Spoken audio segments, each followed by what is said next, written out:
vamos a avanzar con el tercer bloque de la bolilla 7.1 y en el anterior habíamos desarrollado los responsables por deuda propia o contribuyentes. Ahora, y siempre siguiendo el esquema de la Ley Nacional 11.683, corresponde que abordemos la temática referida a los responsables por deuda ajena. Responsables por deuda ajena, chicos, ya acá el nombre ayuda. ¿Es responsable por una deuda propia en el marco del vínculo obligacional que vimos? No, son responsables por deuda ajena, por deuda de otro. Pero son responsables porque así lo prevé el ordenamiento legal. Artículo 6 de la ley, y vamos a ver en su primer párrafo que se precisa cuál es el límite, el alcance de esta responsabilidad por deuda ajena, y tienen la obligación de cumplir con el mandato legal, es decir, deben cumplir con la obligación de pago, de dar suma de dinero, eventualmente cantidades de cosas. ¿Por qué? Porque el contribuyente o responsable por deuda propia verificó el hecho imponible. Ahora, obviamente que estos sujetos que vamos a ver, vamos a dar un par de ejemplos, y siempre remitiendo a la lectura del cuerpo legal, van a ver que obviamente tienen una relación con el contribuyente, con el responsable por deuda propia. Entonces, están obligados al pago y además prevé la ley, lo precisa, también pueden ser pasibles de las sanciones que establece la ley. Acá estoy hablando de responsable por deuda ajena, ni abordé, ni empecé, ni comencé hablando del tema de la solidaridad, que va a ser objeto de otro bloque, que en definitiva no es lo que estamos abordando ahora. Eso es una consecuencia, si ustedes quieren, de poder ser responsable por deuda ajena, pero es otro enfoque, otra visión, si ustedes quieren.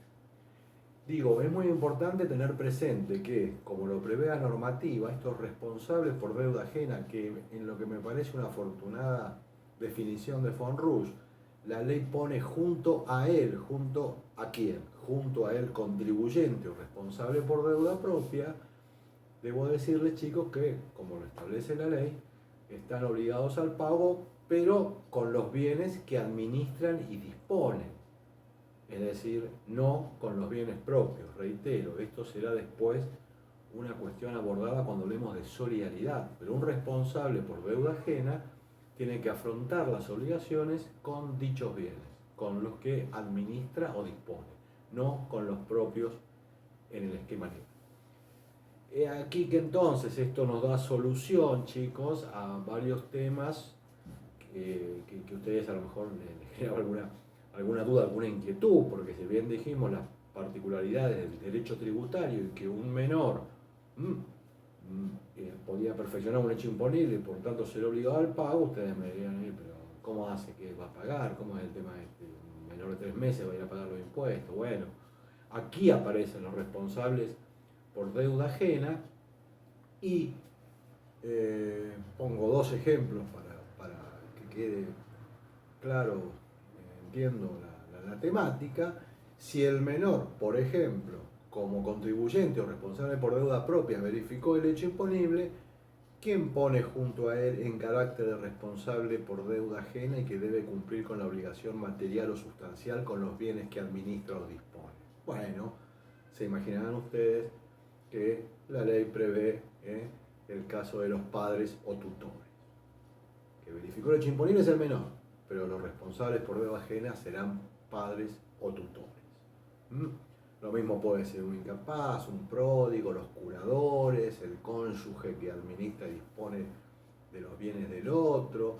En el caso de la sucesión indivisa, el administrador legal convencional, o en su caso el cónyuge supérstite o los herederos. ¿Se dan cuenta? Están junto al que perfecciona el hecho imponible, al contribuyente. Otro ejemplo que nos parece claro es el caso de las formas asociativas. Una sociedad anónima, bueno, será su directorio, sus directores, en este caso responsables por deuda ajena, que deberán cumplir con las obligaciones de ley de pagar los tributos, e incluso si no lo hacen van a ser pasibles de sanciones. los directores, digo, en el caso de una sociedad anónima, un socio gerente en el caso de una SRL. Entonces, el ejemplo me parece que clarifica un poco esta cuestión, están junto a él. Después hay casos que por ahí son un poquito más particulares, como puede ser el de los síndicos o liquidadores de las quiebras, pero fíjense en ahí, chicos, que en definitiva se trata de supuestos en los cuales el quebrado, en el caso de una quiebra, que el que cayó en estado falencial, cuando ya se decreta la misma, fue desapoderado de la administración de ese ente y por lo tanto el que pasa a ser responsable por deuda ajena es el síndico. Ustedes me dirán, pero es un contador que fue designado por ley, ¿verdad? Previo sorteo. Bueno, sí, ese sujeto debe cumplir con las obligaciones de pagar los tributos con los bienes que administra o dispone. Es un responsable por deuda ajena.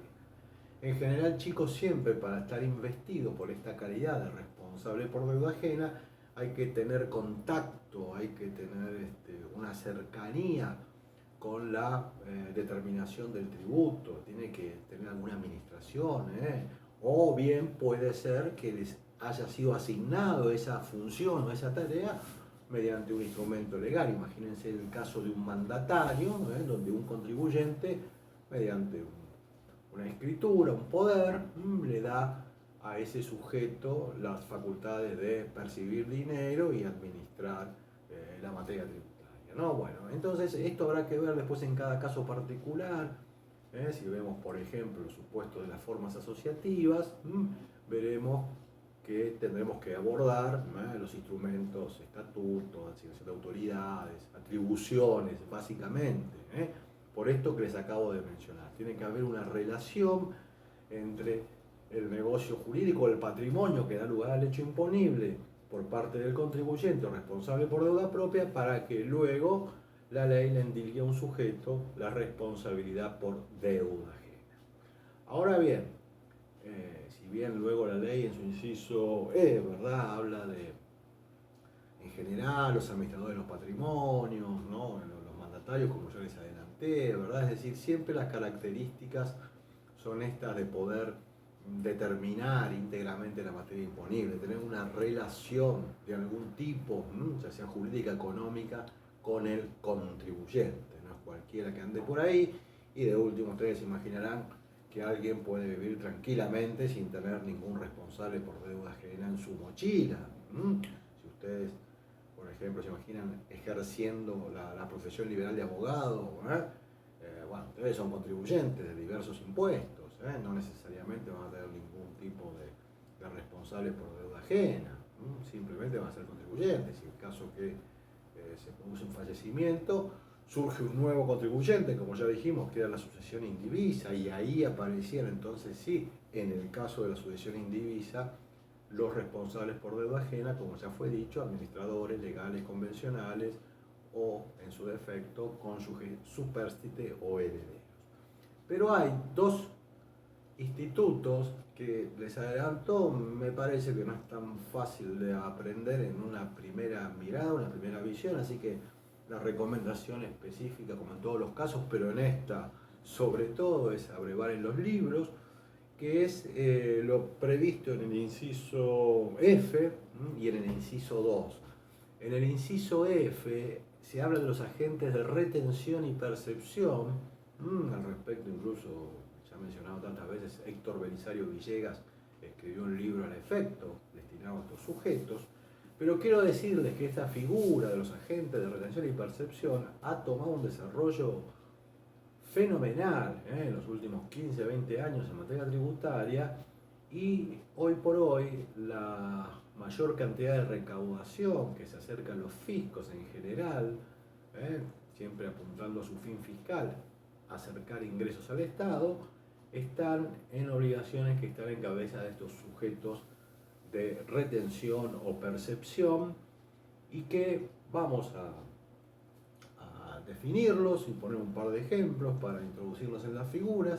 El agente de retención o el agente de percepción son aquellos que, por imperio legal o por desarrollar determinadas actividades, la ley, solo la ley, principio de legalidad, los ha investido de esta obligación de actuar como tales. No es voluntaria, es obligatoria la de actuar como agente de retención o percepción. ¿Cómo los podemos diferenciar? El agente de retención es aquel que va a detraer, va a restar, va a amputar un componente tributario que no es de él, es de otro.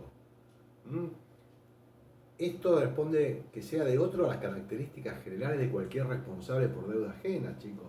Porque en el caso de un directorio, una sociedad anónima que pague los impuestos con los bienes que administra y dispone una sociedad anónima, que fue la que verificó el hecho imponible, si los pongo como ejemplo, fíjense que es impuesto de la sociedad, no es impuesto de esos directores, que ellos a su vez podrán perfeccionar otros hechos imponibles.